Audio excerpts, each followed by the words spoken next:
PV അൻവറിനെ UDF പരിഗണിക്കുന്ന Kozhikode ബേപ്പൂരിൽ Adam മുൽസിയുടെയും KP Noushad അലിയുടെയും പേരുകൾ പറഞ്ഞു കേൾക്കുന്നു. ഇത് സർവേ റിപ്പോർട്ടിലാണുള്ളത്. തെരഞ്ഞെടുപ്പ് തന്ത്രജ്ഞൻ സുനിൽ കനകോലുവിൻ്റെ നേതൃത്വത്തിൽ തയ്യാറാക്കിയ റിപ്പോർട്ടിലാണ് ഇക്കാര്യം പരാമർശിക്കുന്നത്. DCC അധ്യക്ഷൻ K പ്രവീൺ കുമാറിന് കൊയിലാണ്ടിയിലും കോഴിക്കോട് നോർത്തിൽ K ജയന്തിനും നാദാപുരത്ത് KM അഭിജിത്തിനുമാണ് വിജയസാധ്യത എന്നാണ് ഈ റിപ്പോർട്ടിൽ പറയുന്നത്. ദീപക് തർമ്മണം കോഴിക്കോട് നിന്ന് വീണ്ടും ചേരുന്നു. പറയൂ Deepak, good morning. Very good morning S K. ഈ സുനിൽ കനകോലുവിൻ്റെ റിപ്പോർട്ടിൻ്റെ അടിസ്ഥാനത്തിലാണ് ഹൈക്കമാൻഡ് വിജയസാധ്യത മാത്രം കണക്കിലെടുത്തുകൊണ്ടുള്ള സ്ഥാനാർത്ഥി പട്ടിക തയ്യാറാക്കുന്നത്.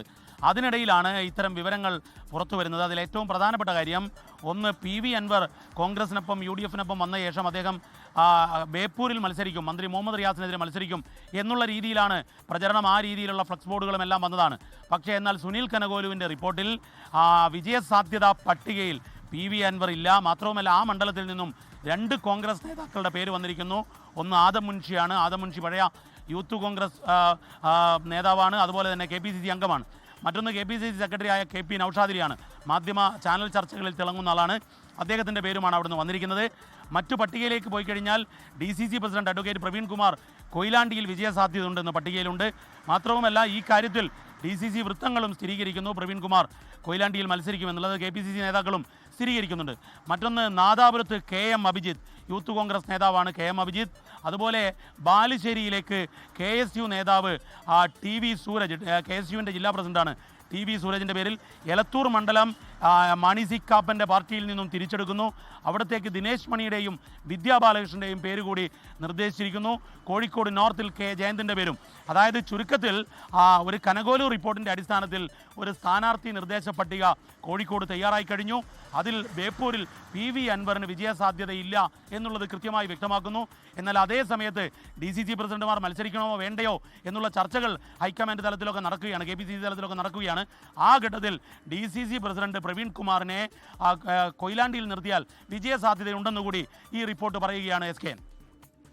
ഈ ഇലക്ഷൻ തന്ത്രജ്ഞൻ കനകോലുവിൻ്റെ ഈ റിപ്പോർട്ട് അതുപോലെ ഉൾക്കൊള്ളാൻ കോൺഗ്രസ് പ്രവർത്തകരും നേതാക്കന്മാരും തയ്യാറാണോ, അതോ കനകോലുവിൻ്റെ റിപ്പോർട്ടും അദ്ദേഹത്തിൻ്റെ ഉപദേശങ്ങളിലും മാറ്റം വരുമോ? ദീപക്, നമ്മുടെ അന്വേഷണത്തിൽ എന്താണ് മനസ്സിലാക്കാൻ കഴിഞ്ഞത്?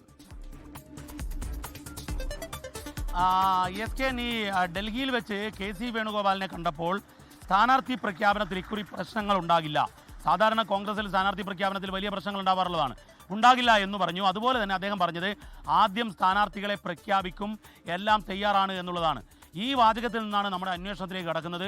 അതിൽ മനസ്സിലായത് 3 മാസം മുൻപ് തന്നെ വിവിധ മണ്ഡലങ്ങളിൽ സർവേ നടന്നിരുന്നു. അവിടെ ആരൊക്കെ വിജയസാധ്യതയുണ്ട് എന്നുള്ളത് ആരംഭിച്ചു. അത് കഴിഞ്ഞ് ഏറ്റവും ഒടുവിൽ ഒരു 3 ആഴ്ച മുൻപ് ഇതിൻ്റെ ഒരു അവസാന രീതിയിലുള്ള ഒരു അന്വേഷണം എല്ലാ മണ്ഡലങ്ങളിലും നടന്നു. അങ്ങനെ അന്തിമ പട്ടിക ഹൈക്കമാൻഡിന് കൈമാറി എന്നുള്ളതാണ്.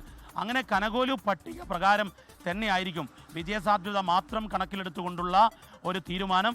ഏതായാലും ഈ സ്ഥാനാർത്ഥി നിർണയം സ്ക്രീനിംഗ് കമ്മിറ്റിയാണ് അന്തിമമായി തീരുമാനിക്കുന്നത് എങ്കിൽ പോലും ഈ കനകോലു പട്ടികയ്ക്ക് അതിൽ നിർണായകമായ സ്വാധീനവും പങ്കാളിത്തവും ഉണ്ട് എന്നാണ് നമുക്ക് KPCC വൃത്തങ്ങളിൽ നിന്നും ഹൈക്കമാൻഡ് വൃത്തങ്ങളിൽ നിന്നും മനസ്സിലാക്കാൻ സാധിക്കുന്നത്. SK, ലോകത്തെവിടെയായാലും ഏത് സമയത്തും 24 വാർത്തകളും ഓഗ്മെന്റഡ് റിയാലിറ്റി പാക്കേജുകളും എക്സ്പ്ലെയിനറുകളും വിശദമായി കാണാൻ ഞങ്ങളുടെ YouTube ചാനൽ നിങ്ങൾക്ക് സബ്സ്ക്രൈബ് ചെയ്യാം.